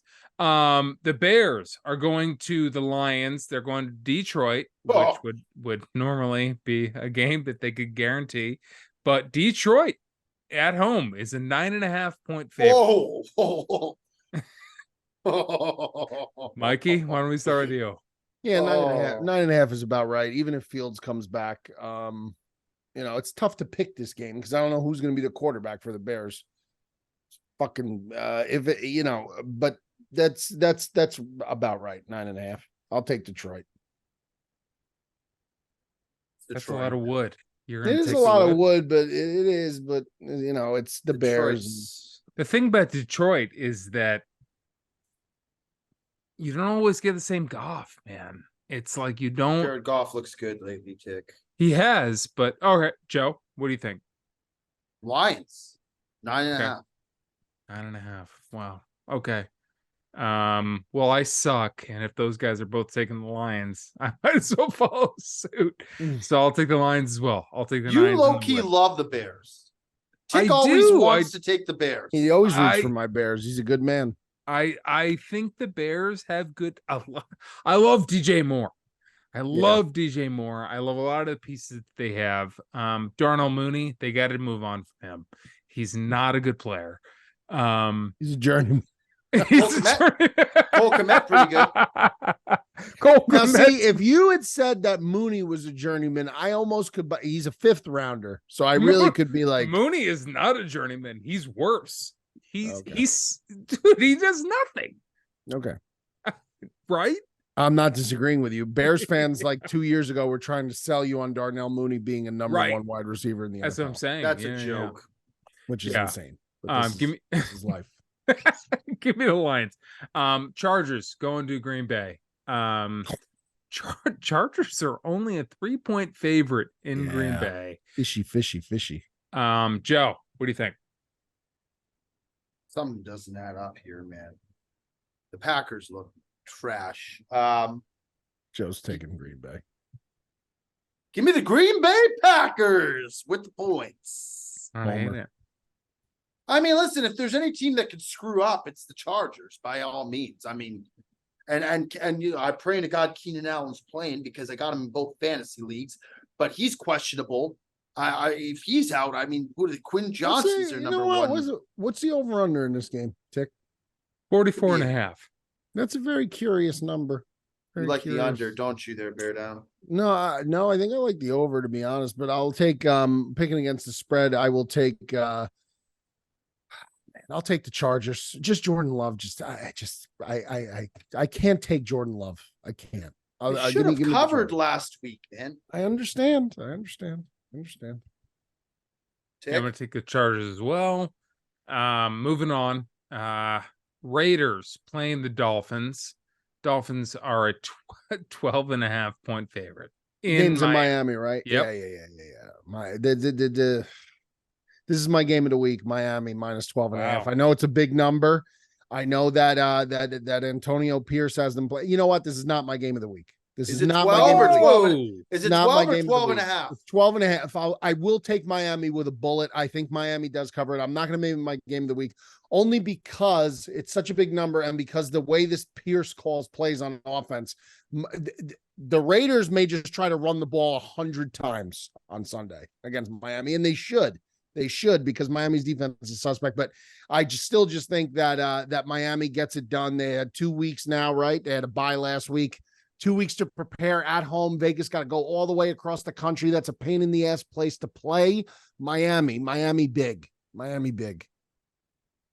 All right, I'm going to take Miami as well, to be honest with you. All right, moving on. Wait, what did Joe take? What about? Yeah, fucking wow. chopped Why liver? do you Whoa. Now, why don't you break his balls the way he broke mine, Joe? Go What ahead. do you mean? When I said next, you were like, "Oh, what about me?" And you had to give me all this fair shit. enough. You just did it to Joe. Well, he's got dinner to eat. You know, I'm trying to move it Stop along. with this dinner shit. For the love of God, man. Well, you said you I'd had like dinner. to make a pick. Go All ahead, right. Joe. Pick. You're Make your, more than make your welcome. pick. Make your pick. It's gonna be the Las Vegas Raiders.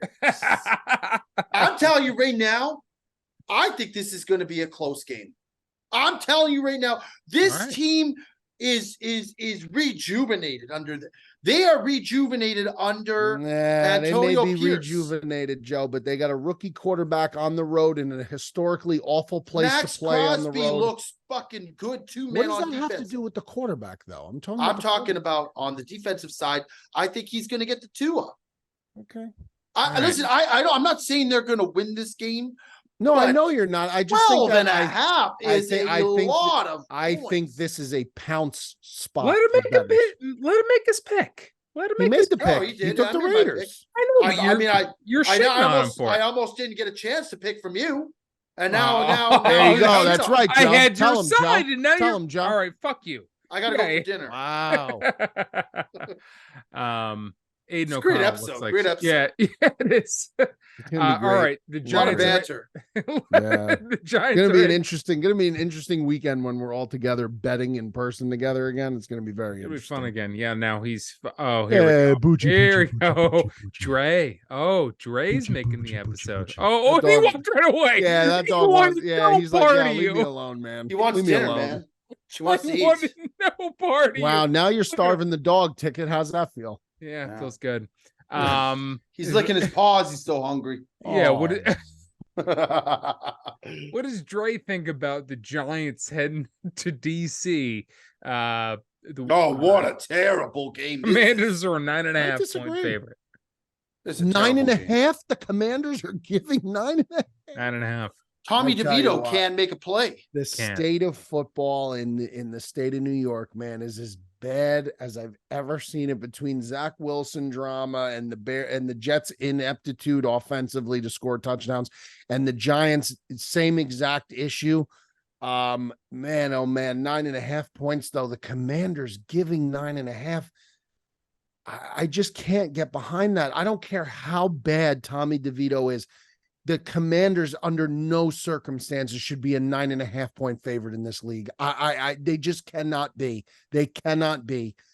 Give me the Giants plus 9.5. That may be a Wow. sucker's play. I would never bet it, but there's no way Washington could be a 9.5 point favorite. They can't be.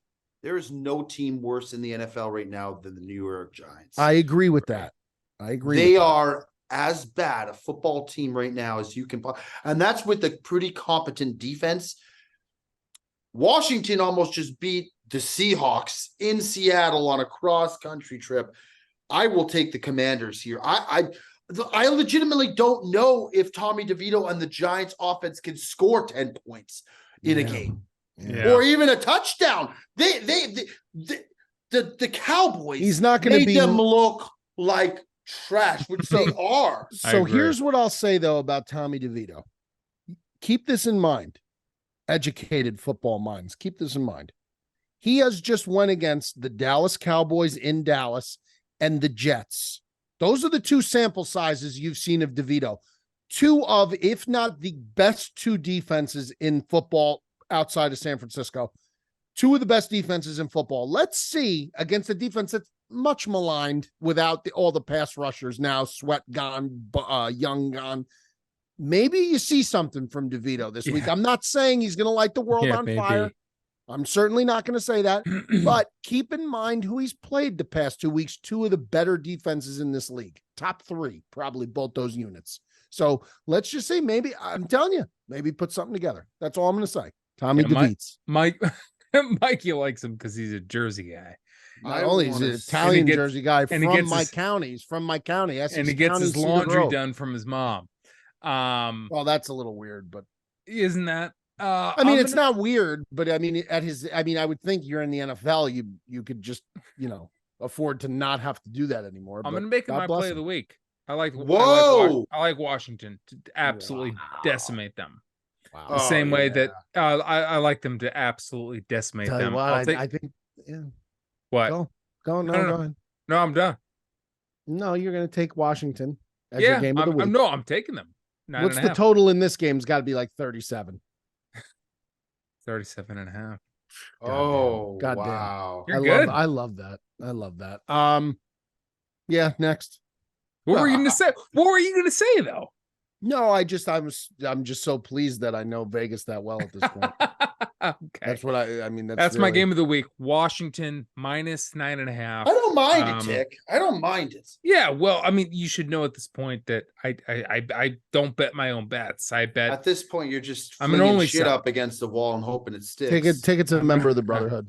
He's a member of the Brotherhood. I mean, so is Cutsy, but Cutsy deviates. He's a deviator. There you go. I wrote tonight. Did you? Yeah, fucking Eastern Michigan fucked us. Yeah, clowns. That over's got a hit already in the Bowling Green game. Oh, dude, it's you know what it is at? It's at 45 with the whole fourth quarter still. Yeah. There you go. All right. Cowboys are rolling into Carolina. Cowboys are a 10.5 point favorite. Joey D, what do you like? Oh, Cowboys look good right now. I hate to pick chalk, but I think Carolina's bad. You can't take Carolina. Micah Parsons is going to eviscerate Bryce Young, man. I'll take the Cowboys here. I think they continue on just beating up on bad teams. They've done it all season. So except for the Cardinals, who ended up somehow beating them in was it week 3 or week 2 or something like that. Yeah, that was a wild game. But I think the Cowboys. CeeDee Lamb is as hot a receiver right now in the league as you'll find. This guy he's running touchdowns he's catching touchdowns, he's making play after play, and Dak looks pretty confident right now. Like they're rolling. They got a good defense. Pollard's running well. I'll take, what is it, 10, Tick? 10.5. Still it don't matter. I'll take the Cowboys. Do not bet this game. That's the only thing I can tell, but don't bet this game. If you're listening, don't bet. There's no reason to bet this game. There's plenty of other games on the board, a lot more appetizing. Just don't. This something is that's a big number, but it should be bigger. Carolina's weird. They're at home. I'm going to take Dallas, obviously. But I really just don't bet this game. Just don't. Unless you make the right bet. Tick. I mean, only one can win. Yeah, I would bet. Panthers are just such a poorly run team. I mean, they just suck, man. Let me tell you something. Bryce Young just isn't. No, it's not Bryce Young. It's not his coaching. fault. He's in a totally different system than Mikey CJ V Stroud is loving. I seen him miss some guys. Oh, CJ Stroud he's no, MVP but he's in a totally the coaching there. All right, well, fair enough. I'm going to take. No, I know what you're saying, Tick. I know what you're saying. I've seen a lot. I've seen really bad things out of Bryce Young this year that weren't anybody's fault but Bryce Young's. Sure, that's fair enough. Titans heading into Jacksonville. Jacksonville's 6.5 point favorite after getting absolutely decimated. Will Levis back quarterback. Mikey, what do you like?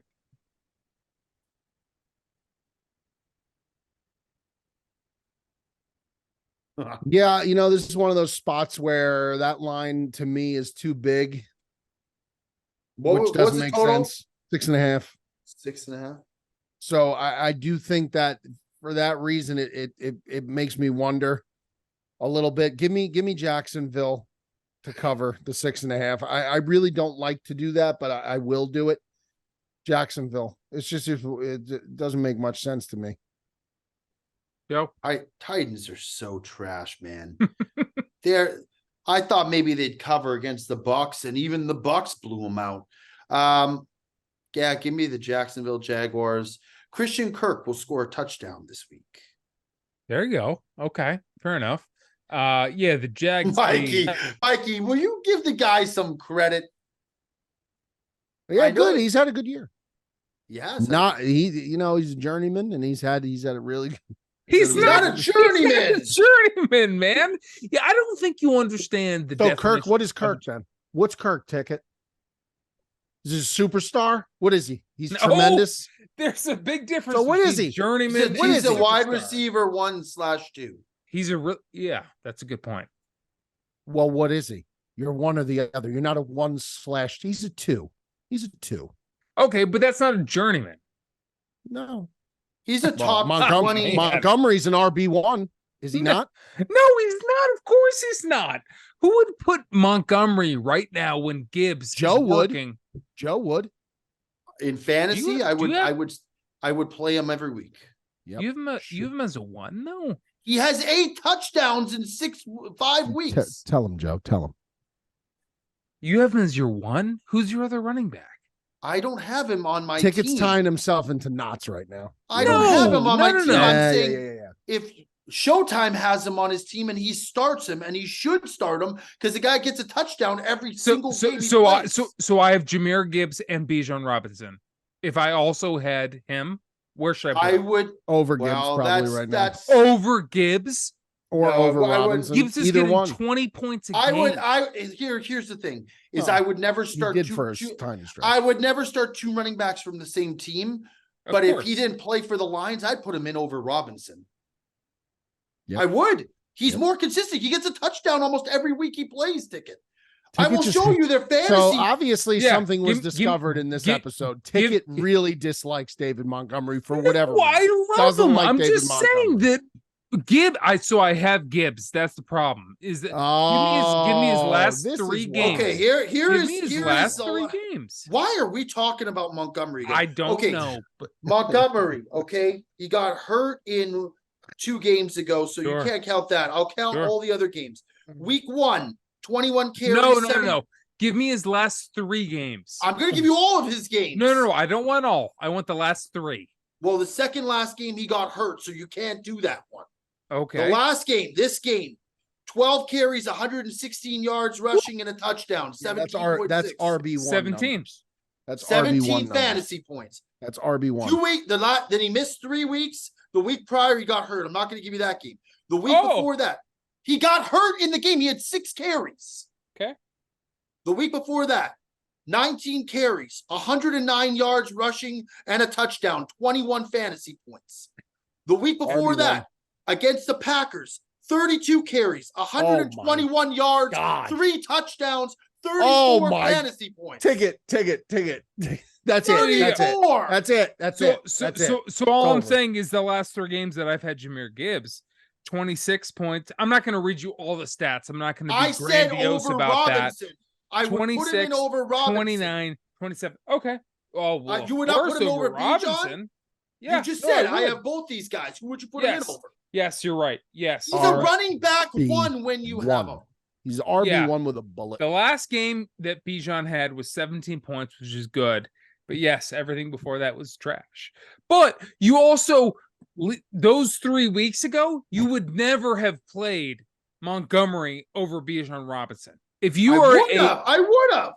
If he had the 3 weeks ago, you can't retroactively look back and say, of course. From the beginning of the season, Montgomery has been a stud.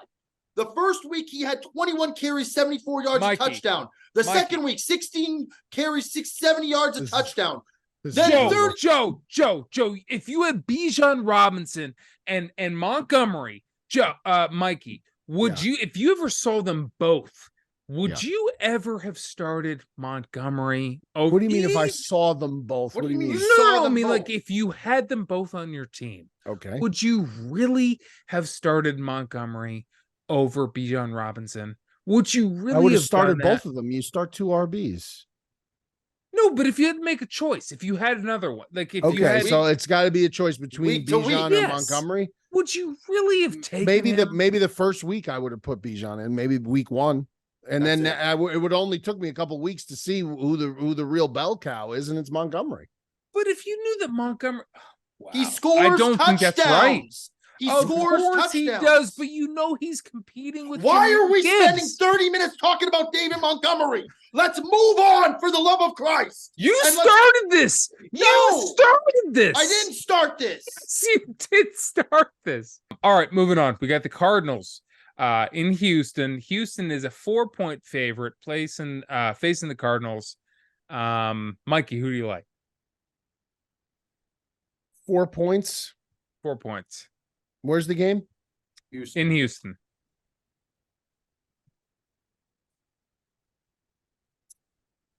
Yeah, the Texans. The Texans at home, -4. I think Arizona,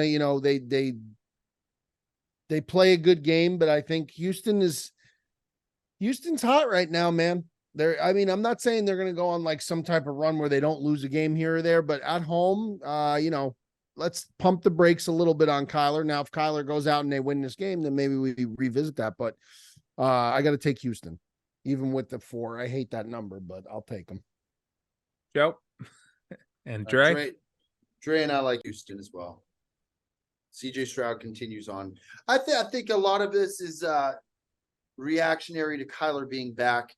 You take Kyler out of the game. I mean, I think this would be a massive spread. Probably be a touchdown spread. Yeah. At least. Yeah. And I don't know if 6.5, Kyler, 7. Kyler had one good game. I got to see more. Give me the Texans. That's right. That's the right take. All right. I'm going to take the Cardinals, +4.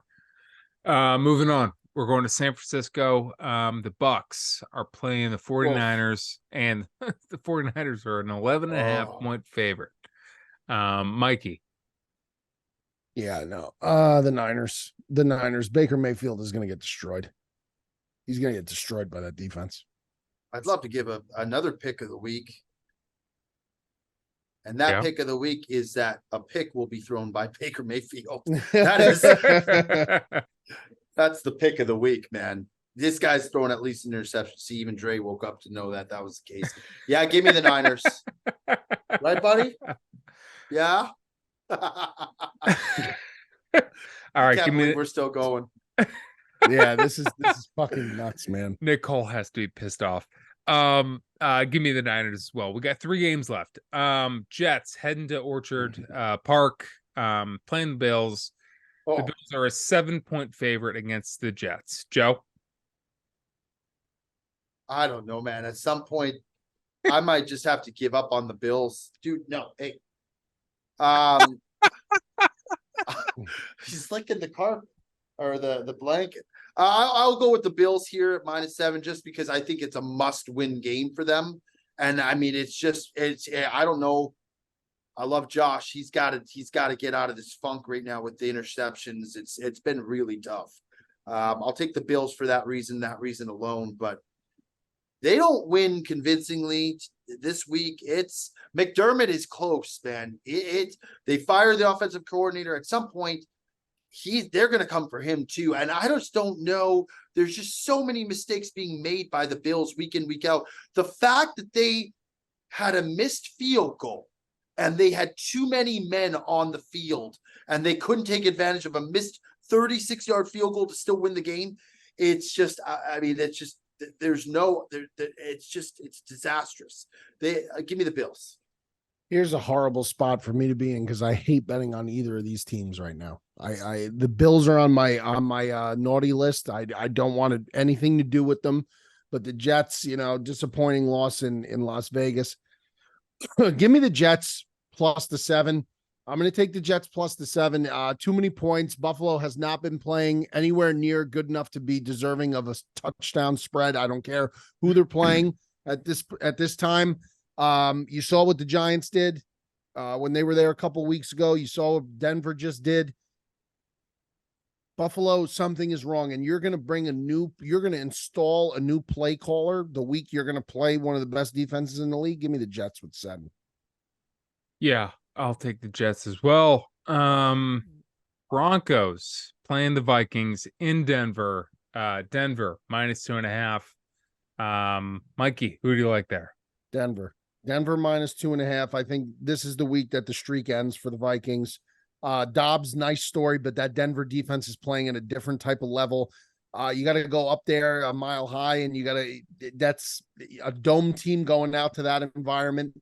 That's a bad matchup. And you know what? Game of the week, Denver -2.5. Lock it in. Broncos country. That's right. That's right. You like that? I think the Vikings are getting no respect, man. Last week they're at home. They are don't getting get respect because listen, you're on the road in the NFL. You're less than a field goal underdog. That's a typical spread for that. You know, They're a Dobbs much is better not Kirk team than Cousins. Denver. Are they? I would Of say late? they are. Yeah, they've been on this streak, but Denver quietly, what is it now? 3 wins in a row for Denver? They just beat the Bills. They just beat the Chiefs. The Bills have looked terrible for weeks. But just think about what I'm saying. They beat the Bills. They beat the Chiefs. Now, on the flip side, the Vikings have beat the Saints, who we agree, not a good team. Week before, they beat Atlanta, and it took quite an interesting situation for that to happen. They beat the Not Niners. a good team. Huh? They beat Yes, the Niners. They did at home. They did, but that Niner team was in the middle of a little slump there, though. That was like a mini slump for the Niners, that little stretch. I'm telling you, game of the week, Denver, minus 2.5. I love it. What's the over I love under, it. Tick? 43.5. Yeah, don't fuck with that. I'd Don't go fuck with under. that. Denver. Oh, give me the Vikings. Okay. I don't. I think it's a toss up, to be honest. I don't. I think Denver's gonna kill them. I do. Wow. I do. All right. I say it with conviction. Okay. Give me Denver as well. Fuck it, I'll go Denver. I'll jump on board. I root for your guys' picks of the week every week. I want to see 3 green winners on that stat. That's such bullshit. What do you mean that's Tick, bullshit? do you believe that or do you not believe that? No, I do. You think so? Why do you think I would cheer against my fellow sportsmen? You don't think that he gets a good chuckle when it says No, loser and big red underneath your name? No, I don't. I want us to be a reputable fucking pick'em site. That's right. Yeah, this is not. So again, people have to understand that when we're picking picking midweek. these games, we're Early we're picking these games week. on a Tuesday. You're not able to watch the line movement. You don't know who's in or who's out. This is intended for fun. Bet responsibly. Thank you. Exactly. Meanwhile, my pick of the week's been on fire. If I just bet that every week, well, there you go. Just take Joey's pick of the week, and you'll probably make some. That being said, I'll probably lose this week. Possibly. All right, moving on to possibly the game of the week. The final game. The final game. Possibly the game of the year. Tick, you should go first here. This is your team. Yes. You should go first. Yes. All right. Rematch of the Super Bowl here. Wow. Is this Sunday night? Monday night football. The first good Monday night game we've had all year. Eagles in Kansas City. Kansas City is a 2.5 point favorite. This is a tough one. I wouldn't advise anyone to bet on this game. Eagles always fall short. I mean, you saw what happened in the Cowboys game last week, or 2 weeks ago when they played. They love keeping teams involved. The Chiefs are also the exact same way. They love keeping teams involved. This will go right down to the wire. A 2.5 point line. You don't want to get fucking involved with that, but it is a primetime game, so everyone will bet it.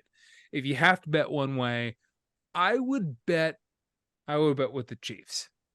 I'm going to bet with the Chiefs. I'm going to bet on the minus 2.5. I bet that the Chiefs win by a field goal.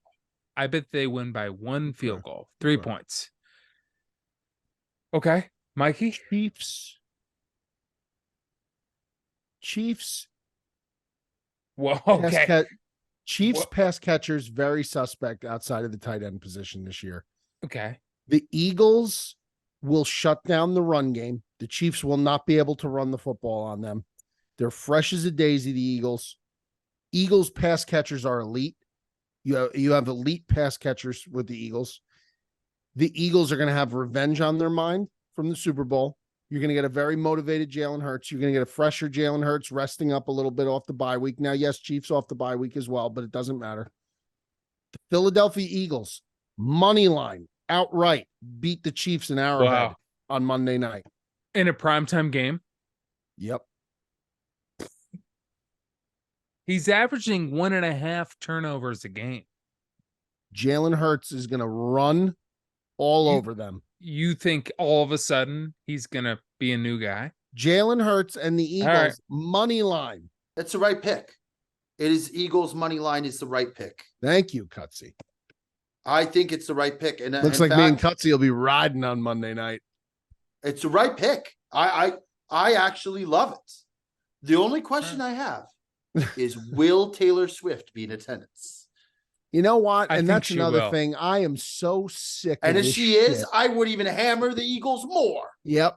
If she's in attendance, I'd hammer it more. Yep. She's a I distraction. think, listen, She's an absolute wrong bet. you distraction. might want to alt line this game. Eagles -6. 2.5. Eagles -2.5. Outside of that weird Jets game, don't you guys feel like the Chiefs just find ways to They win lost games? to the Broncos.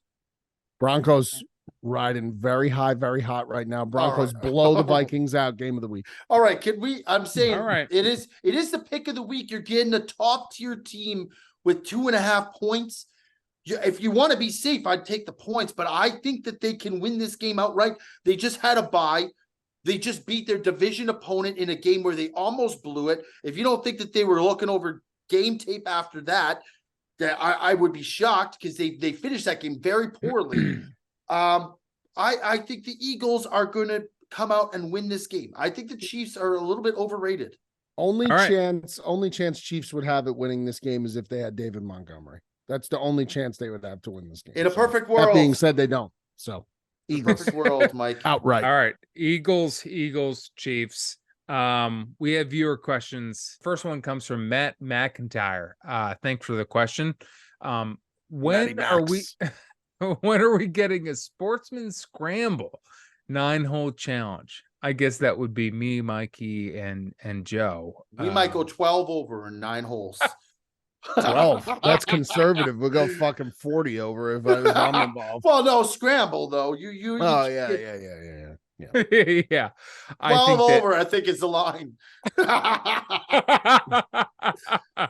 I agree. To answer the question, no time soon.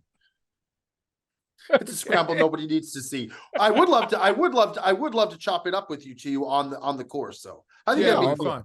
It'd be fun. All right. Thank you for the question, Matt. Next question comes from Ian Baines. Go-to food on game day. What's your go-to food on either college or Sunday game day? No, that's a big difference. Okay, well, maybe run us through both. Pick one. College game day? Yeah. Okay. Jesus Christ. Let's do pro game day, because I think that'll match. That'll be better. Fine. I'm gonna go with pizza. I think you can't go wrong with pizza or chicken wings or something. Wings. Of that I was nature. gonna say wing. In a perfect world, beer and wings would be what I would eat every single NFL Sunday. That's what I would eat every single NFL. Are you a flat guy or are you a drum guy? I love both, Joe, to be honest. I really do. I have no discriminatory acts against either flat or drum. I think people who want just one, I think is outrageous. I think they both have their redeeming qualities. I really do. Give me all the flats. I love flats. Yeah. But I'm not going to just say like so drumsticks can kick so rocks. you would say both. Oh, absolutely. Absolutely. Yeah, Flats no. or drums? I'm a flats guy. And you know what I Bar love? none. I love a good like barbecue teriyaki or a honey teriyaki, something like that in the mix. But you got to eat the flats. Like you got to take the 2 bones and you got to eat it and just pull it off. Yeah, that's You know exactly. I will say the drum is better for hold dipping. it with 2 hands. You hold your wing with 2 hands. Well, no, I don't always, but I'm just saying that like you got. Don't ever. I've seen some guys take the flats and take the 2 bones on the ends. That's and absurd. No. You go like that. And do that. Yeah, exactly. Yeah, you dip it in the blue Pull cheese it off. or ranch if you want. Ranch or blue cheese? That's And another you just question. fucking rip it off. Well, I like blue cheese. I know everybody's a ranch person. I'm I blue do like cheese blue guy cheese, too. though. Me, oh, good. and Neil. I think it Jet depends on the wing. Jet hates blue cheese, right? He said something crazy about Yeah. people who like blue cheese. But I think it's either or. I mean, it depends on the flavor. If you're going with a hot That's buffalo, That's I true. think a ranch goes better. Now, if you're going with like a garlic parmesan wing, I think blue cheese is a great accompaniment. This guy's a you're one of the he's main a culprits as to sommelier. why this pod is going so long, Joe. You really are. You were the sommelier of wings. Of You were wings, yes. I'm telling you Tell right you now. what, Joe, Well, you let's could let's get some good wings this week. You could pair know what your is a great flavor? habanero with a nice Mango Cabernet. habanero is great. That's great. Amazing flavor because you get the sweet with the spicy. Joe, let's get some wings this Saturday. Yeah. Yeah. Well, some they gotta be wings. good.